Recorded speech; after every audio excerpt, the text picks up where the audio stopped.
are scrambling to get to some country for a better future. This is a very sad state of affairs. How do we face up to this? There are the 60 and 70-year-old generation who were pioneers, who worked very hard for a better world, and in fact they achieved a better world.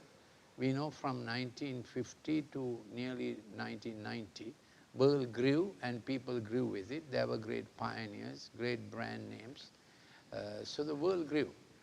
One good example is how South Korea grew with famous brands. And Sri Lanka also grew.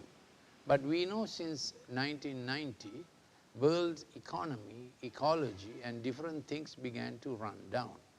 And 2020, the pandemic, was only the climax of a whole lot of events that have been happening.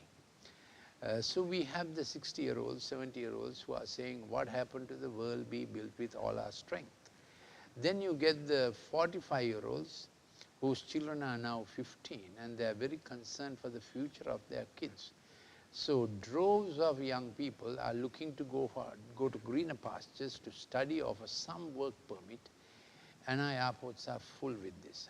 What hope do we give in a world of pandemic, nations running down in their economics? So this generation, the 45-year-olds, were the bridge generation, the zillennials, those who connected the old world with the exigencies of the new world. Then we have the millennial generation who are now beyond 32, passing through, and they were the ones that first got involved in the digital revolution, and also they were the ones who made it on their own as CEOs, younger CEOs and so on. So they have also worked hard and come to different stations in life. Now we have the I-Gen and the Z-Gen. They are passing 20 and they are saying, what is the hope we have in this world? So they have fantastic reality because they switch with the digital screen. So the effect of the digital screen has been, the pixel screen, too much of it, causes inattention. So your attention span becomes shallow and short. So it affects not only studies and curriculum, it also affects your character. You become short and shallow in your relationships, often switching over to different relationships. Secondly, you become impulsive, which means you make risky, precipitous decisions. You jump before you think about it, and you can face consequences of risky decisions, thrill, peril, the fright, flight, fight mode, easily angered and easily into drastic actions. And if sexual activity gets involved in this, it hurts a lot. Thirdly, the hyperactivity, which means you don't finish one thing, you get to the next thing. Where does this come from? So what happens is that initiation, navigation, reward, and well done, successful conclusion and reward motive has also dumbed down. So a lot of people don't know anymore reward. They only don't know excitement and thrill in this generation. So these are the features caused by the digital screen that affects this generation. Now you may say, I'm not much on the digital screen, which may be true, but generation and the world scenario and the societal equanimity and the dynamics have been greatly influenced by this short and shallow, quick and fast thinking, and the expectation that you can have your way without much investment.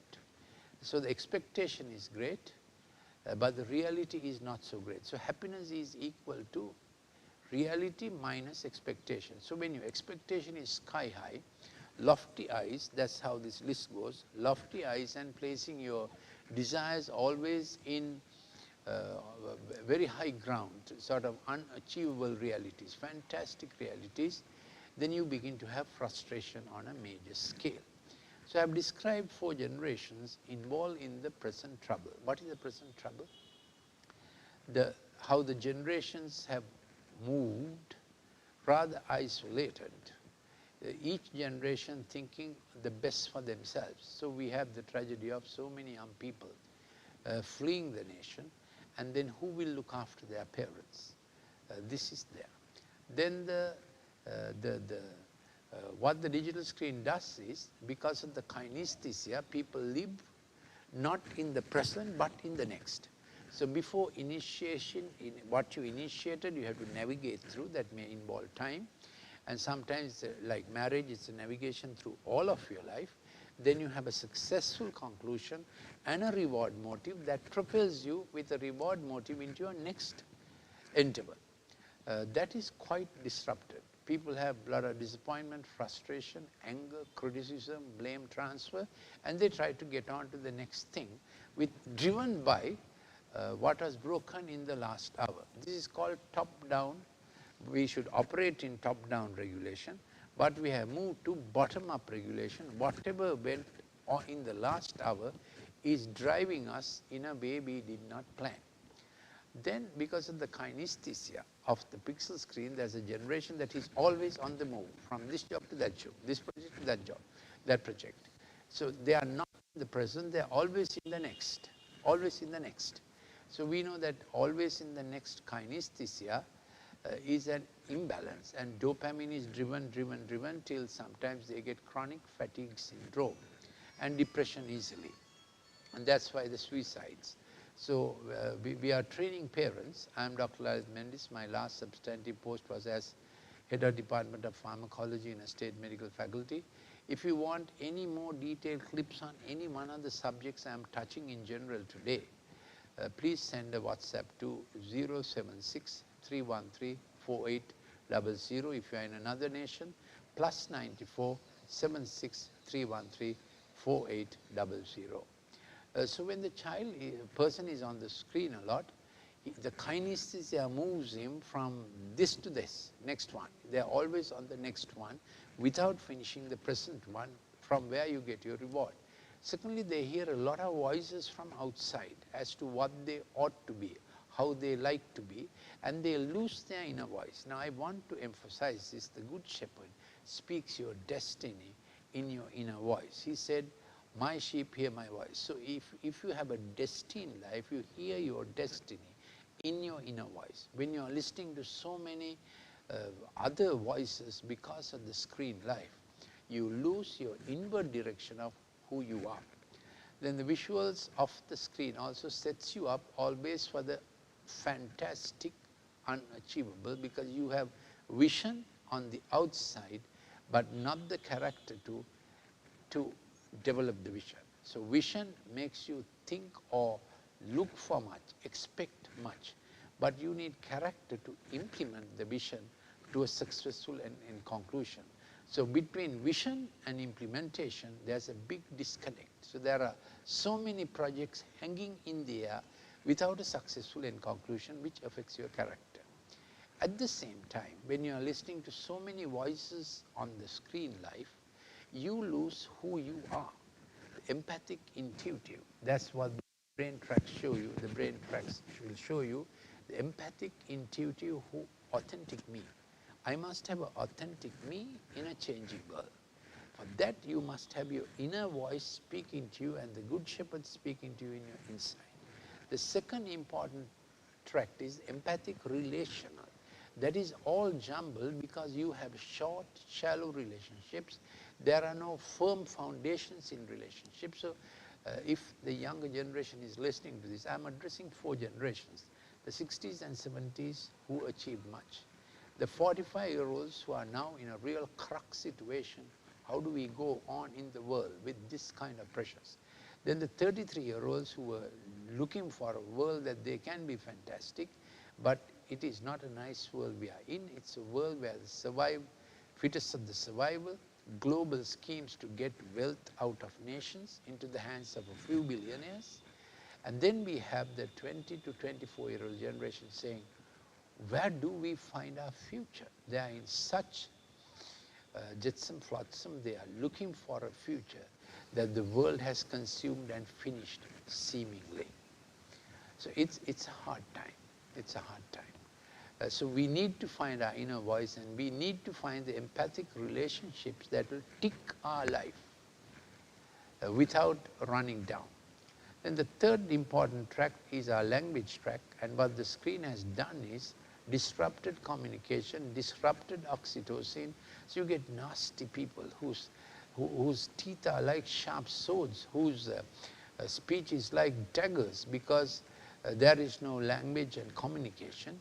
And more we read and more we write, the more our brain becomes brilliant and new neuronal formations happen in our reading and writing. And we must read our books again, even good books, nice books, and we must keep writing. And for those who are aging, if you write 4 A4 pages in 2 languages, whatever you like to write, a journal and so on in 2 languages, then you don't get Alzheimer.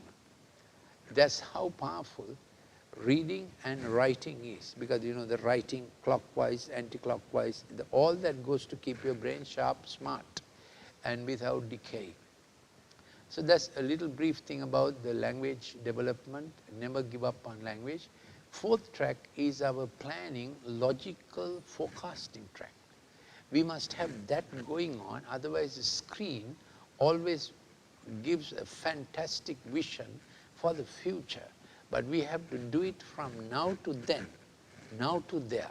That needs a logical track. So everything on the screen, too much, the performing tracks, dumb down the planning ones. This is what, and the relational ones. First four is about relation, planning, identity. Kinesthetic, acoustic, visual are the performance tracks. They are useful, but they can't dumb down our basic existence, which is what the screen has done. So I think I have given enough description about how screen adds to the difficulties of the present time. Then 3rd section I want to come to is what has happened to the world. What has happened to the world is that during the 2 COVID years, 150 new billionaires have been created, and 1 billionaire was earning about $6 billion a day. Such was the inequality of wealth transfer just in 2 years. Just in 2 years. Lot has changed in the world's economic structure, and if you think this was happenstance, you are mistaken. So they will now move for digitization of currency. Nations lose the value of sovereign currency, sovereign national currency, and the nations have lost a lot of their say because of a engineered global emergency, and nations have lost wealth, wealth earning opportunity, nations have lost the people potential. It's a very sad world.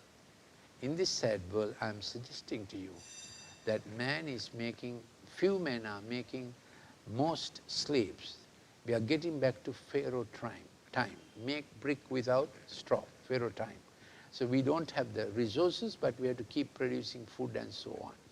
It's a very sad place we have come, but there is a good shepherd.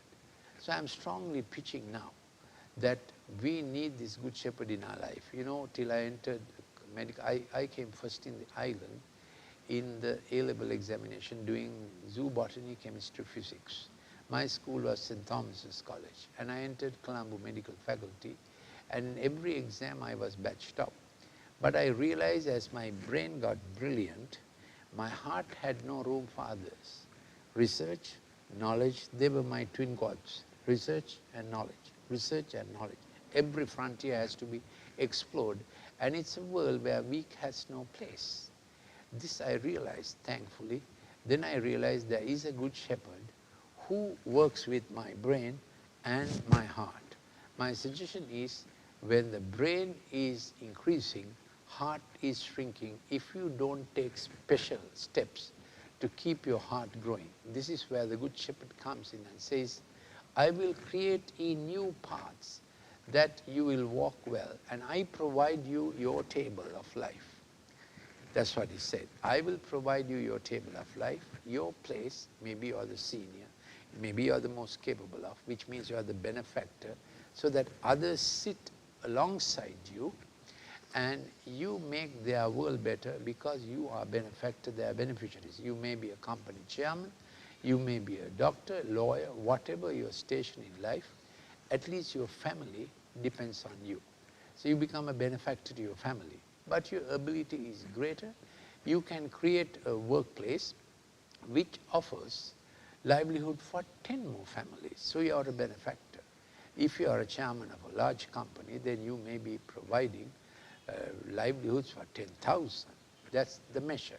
But the important thing is God gave you, the Good Shepherd gave you the table and the chair, the placement and the persons, and your purpose and your proportion of life, so that you can be in God's design, helping the world to be a better place, everyone to have their right portion, God-given portion, and none to be invaded by predators. So the world has become a place of predators preying on gullible people using different methods, and health became, in the last 2 years, a very important weapon for economic strangulation, economic exploitation. Nations had to spend so much because of the engineered pandemic. So we have a system now, nations are struggling. They are losing their boundaries, they are losing their sovereignty, they are losing their young generation. Engineered migration into so many other countries. Engineered migration happened with wars at one time. Now engineered migration has happened with economic strangulation. People are fleeing helter-skelter, looking for a work permit, better place to live, leaving their own countries and their parents and their siblings. So the world has become really a place of struggle for existence, survival of the fittest. So we really need the Good Shepherd in our life. He can help. I didn't think so till I found how hard-hearted I can be, just advancing knowledge, cutting-edge knowledge, research knowledge. But man needs to be a beneficiary, and there has to be benefactors and beneficiaries in right relationship. That world might be a livable place. So if you want any more clips on a technical subject longer, please send me a WhatsApp to 076313480, or else you can also download my app free of charge, which is Dr. Lalith Mendis Golden Nuggets, either from App Store or from Google Store for Android. Thank you for listening. This is only an introductory summary talk. Each of these items that I spoke to you about, I have done more detailed clips. I hope you will ask for more. Thank you for listening. Thank you for joining. Please share this with a friend. Thank you.